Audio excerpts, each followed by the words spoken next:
வணக்கம் நண்பா. நாம இன்னைக்கு எங்க போறோம்னு பாத்தீங்கன்னா, பல்லடம் திருப்பூர்ல தாய் அறக்கட்டளை நடத்தும் தை மகளே வருக அப்படிங்கிற நிகழ்வுக்கு எழுத்தாளர், கதை சொல்லி, திரைப்பட பிரபலர் அப்படின்னு நிறைய பன்முகத்தன்மை கொண்ட பவா செல்லதுரை அவர்களையும், பாடலாசிரியர் யுகபாரதி அவர்களையும் நேர்ல போய் விசிட் பண்ண போறோம். தை மகளே வருக அப்படிங்கிற நிகழ்ச்சி எந்த அளவுக்கு சுவாரஸ்யமா இருக்கு அப்படிங்கறத பத்தியும், இது ஒரு புதிய அனுபவமா இருக்கும் அப்படிங்கிற ஒரு நம்பிக்கையோட வீடியோக்குள்ள போலாம்.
நண்பா, இன்னைக்கு நம்ம காலையில் பிளான் பண்ண மாதிரி ப்ரோக்ராமுக்கு வந்துட்டோம்.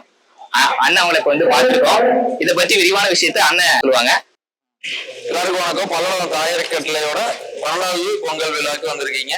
அதாவது பொங்கல் வர்றதுக்கு முன்னாடியே மார்கழி மாசமே தை மகளை வரவேற்று தமிழர்களுக்கு மொத்தமா தை அப்படிங்கிறதான் ஒரு எப்படி இங்கிலீஷ் ஆங்கில புத்தாண்டு நியூ இயர் வந்தா ஒரு ரிசர்வேஷன் அளிக்கிறோமோ, தமிழர்கள் வந்து தை மகளை தை பிறந்தா தான் அடுத்த கட்ட எதா இருந்தாலும் செய்வாங்க. தைங்கிற ஒரு அறுவடை கொண்டாட்டமான ஒரு நிகழ்வு.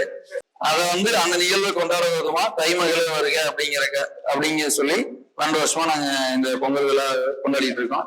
வருஷம் இந்த மாதிரிதான் கூட்டம் இருக்குங்களா? இல்ல வருஷம் வருஷம் நல்லாவே கூட்டம் இருக்கும். இதே மாதிரி கூட்டம் இருக்கும். நம்ம நிகழ்வுக்கு பெரிய பெரிய தலைவர்கள் ஐயா நல்லக்கண் ஐயா, நெடுமாறன் ஐயா, சிவராமன் ஐயா, இந்த வருஷம் பவா செல்லதுரை வர்றாங்க. வருஷம் நல்ல மயில்சாமி அண்ணாவர் வந்திருக்காரு போன வருஷம். மாதிரி வருஷம் ஒரு பெரிய ஆளுமையை வச்சு பல்லடத்துக்குள்ள ஒரு பெரிய நிகழ்வா கொண்டாடிட்டு இருக்கோம். ஆனா ஒரு எத்தனையோ பேர் கொண்டாடுறோம். சினிமா கலையில இருக்கவங்க என்னென்னமோ பண்றவங்களெல்லாம் நம்ம இன்னைக்கு கொண்டாடுறோம். ஆனா இந்த மாதிரி ஒரு சமூகத்துக்காக வேலை செய்யறவங்கள நம்ம இப்போ வருங்காலம் இப்போ நம்ம சந்ததிகளுக்கு நம்ம அறிமுகப்படுத்துறதே இல்லை. அந்த அறிமுகப்படுத்துற நிகழ்ச்சி தான் இதோட மெயின் கான்செப்ட். இந்த மெயின் அதாவது சமூகத்துல வெளியே தெரியாம மக்களுக்காக வேலை செய்யறவங்கள அறிமுகப்படுத்துறது இந்த ஃபங்க்ஷனோட முழு நோக்கமே. நிறைய நல்ல முகங்களை அறிமுகப்படுத்துவோம். நன்றி.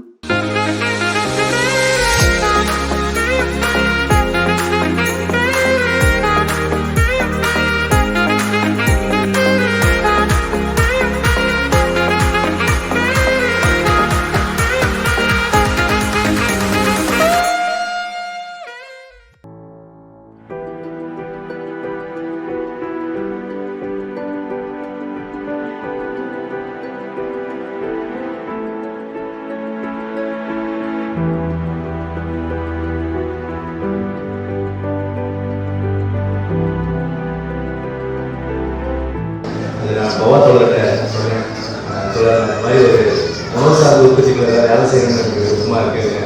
அப்போ தோழர் தான் அந்த கடையை எனக்கு திறந்து வச்சார். ஒரு சின்ன ஒரு பலவகைகள் பொருட்களை வாங்கி விற்கக்கூடிய ஒரு அங்காடியாக தொடங்கலாம்.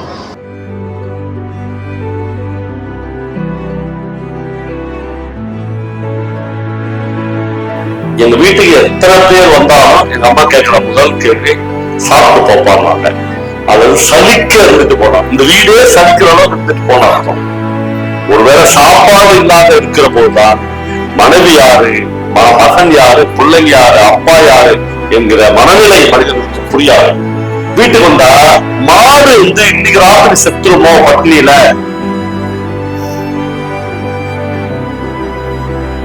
அவன் அந்த மலையில் ஏறி ஊரை திரும்பி பார்க்கிறான். ஊர் ஈரத்தால் அடைந்திருந்தது என்ற கதை.